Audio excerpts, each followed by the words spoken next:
Hello, this video is going to talk about how to find the Pearson's correlation coefficient, R, and the linear regression line equation. So essentially the actual line of best fit, the equation, the gradient and y intercept for that, using the Casio FX82AU. Mine's a +2, but it should be the same, or an FX100AU. And we're going to, Okay, so this is the data we're going to analyze. I think it's a bit random. I took it from exercise, I think it's 9E in Cambridge. I think they've tried to see if the amount of time that people wait for a call correlates to the amount of time that they actually spend on the phone talking to the customer service agent, because their business is important to them. Okay, we're going to put this into our calculators. On the left, I have the 82. On the right, I have the 100. So at the moment, they're both in computation mode. I can tell because the fractions are nice. So we go mode, and then for this one, it's 2 for stat. And then for this A+Bx, that means we're trying to fit linear regression lines to it.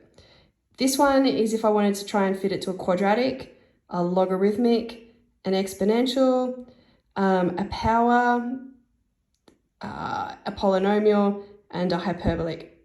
The A+Bx, or is this going to focus? There we are, is the only one in the scope of the course. If we were just dealing with one variable, if we just had like one list of numbers, not an x and y, just an x, then you would go number 1 for single variable, but we're going to go number 2. Maybe we're not literally. Okay. This one, to get into stat mode, we want 3, and then again, number 2. Don't worry about the frequency columns if you don't have them. They're more useful in single variable. Okay, even though we want to link up our data, so 7 goes with 5, 15 goes with 2, 22 goes with 2, 11 goes with 4, it's annoyingly, when you're putting data into the Casio calculators and press equals after each one, you then have to manually go back and put it into the next one. So it's a lot easier to do 7, 15, 22, etc. And then, is this going to focus? Go back and put in the y values at the end. So 5, 2, 2. I'm going to do that on both calculators, and then 1 eternity later. I don't know how they said that. Okay. So I've put the data into both calculators. Okay. And this is the scary bit. We now press on. We go shift and 1 to now analyze our statistics. For both of them, this is called a regression. We're trying to find regression information. So we're fitting it to a linear regression line.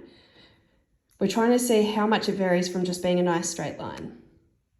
Okay, number 3R, this is Pearson's correlation coefficient. So you can see that we've got an R value of negative 0.25689. That's where I'm going to stop writing. This means that it's obviously negatively correlated. So an increase in one leads to a decrease in the other. So the more time they spend waiting to get onto the phone, the less time they spend talking to the customer service operator, I guess. But 0.25, this is pretty weak. I mean, 0.26, I guess. This is pretty weak. Now to fit it to a straight line, I'm going to kind of illustrate what we're doing when I talk about fitting it to a straight line.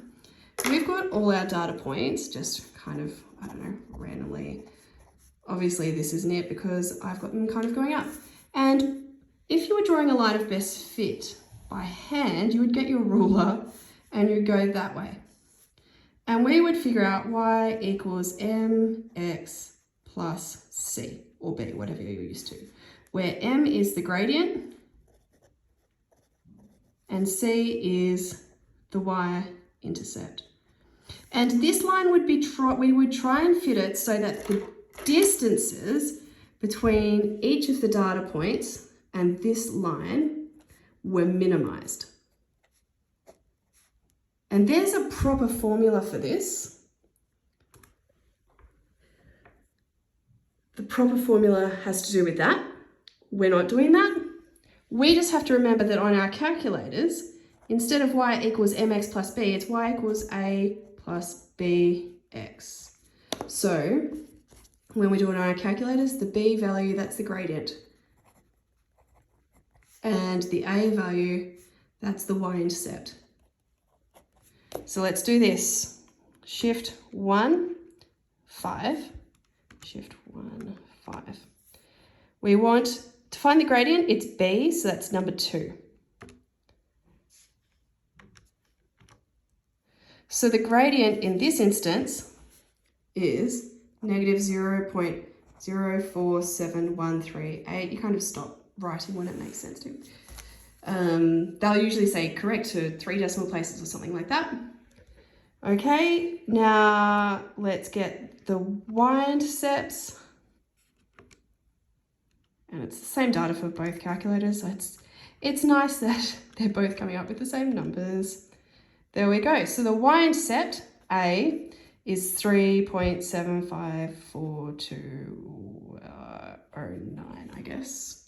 Which means if we wanted to write this as a nice equation, the equation for the linear regression line, so the linear line that goes straight through our data that minimizes the distances of each data point to said line, is, if we wanted to write it in our mx plus c kind of form, we would go negative 0.047, I'm just going to stop at that, x plus 3.754.